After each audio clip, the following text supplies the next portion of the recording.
2019, San Jose Airport. A sleek, $65 million Gulfstream G650 glides in for landing. On board, barefoot and beaming, is Adam Neumann, founder, prophet and self-proclaimed architect of a new world order under the banner of WeWork. Next to him, a suitcase packed with cash, empty tequila bottles rattling, and the lingering scent of marijuana smoked mid-flight. Neumann wasn't here to relax. He was here to close another deal, even as the company he built, once valued at $47 billion, was bleeding out from every seam. Across the country, 2,400 employees are packing up their desks. Layoff notices are being handed out. The dream is unraveling. WeWork's value plummets from $47 billion to $8 billion.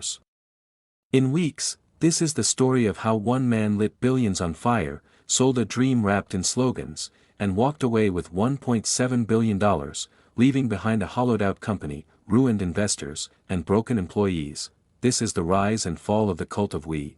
2010. New York City, Adam Neumann, an Israeli-born ex-Navy dropout with a taste for vision and vodka, partners with architect Miguel McKelvey. Together, they open a small co-working space. Rent big. Renovate. Chop it up.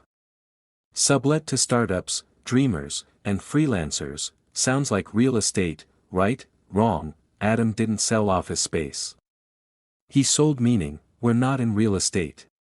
We're in the business of elevating the world's consciousness. He turned a leasing model into a movement, and people bought it. His first company?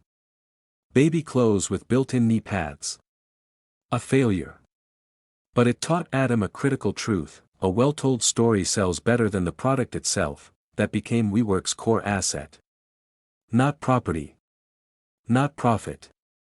Narrative. Inside WeWork, Adam wasn't a CEO. He was a messiah, shoeless in boardrooms, quoting Gandhi, preaching unity, equality, and the power of shared space. After a $17 million early investment from Benchmark Capital, things moved fast. WeWork went national: Boston, San Francisco, Seattle, Miami. Each new location wasn't just an office. It was an altar. We're creating a new way to live. Behind the curtain. Mandatory standing ovations. Dissent quietly buried. Adam's charisma turned WeWork into more than a business. It was a belief system. There was one problem: WeWork wasn't a tech company. It didn't build software. It didn't own patents. It leased buildings.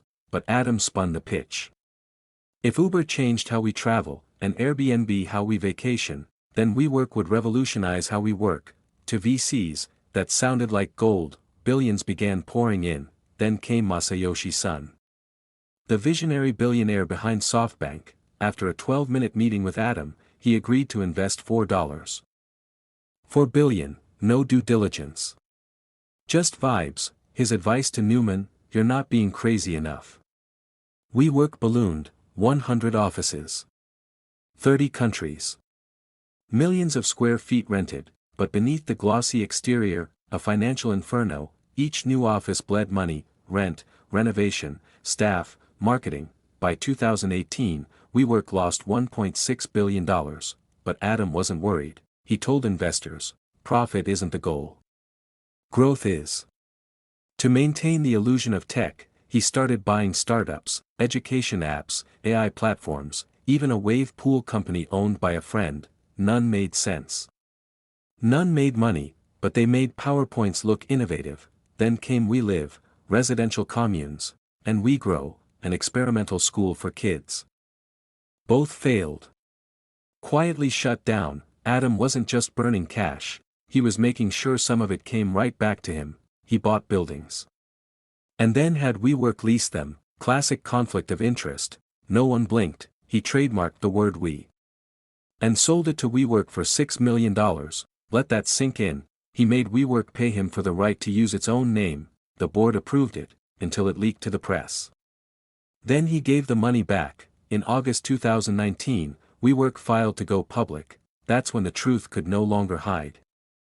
The IPO filings revealed it all: sky-high expenses, mounting debt, no profits in sight, more than $2.7 billion spent just on rent, 80% of revenue gone before a single coffee is poured.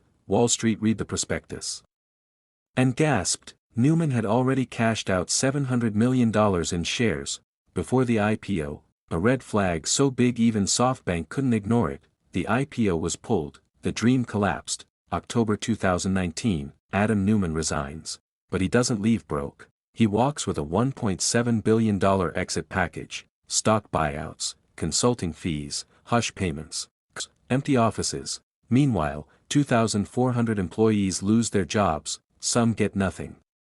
No severance. SoftBank scrambles to salvage what's left, pumping another $6 billion just to keep the lights on. 2020, global restructuring. 2021, quiet downsizing.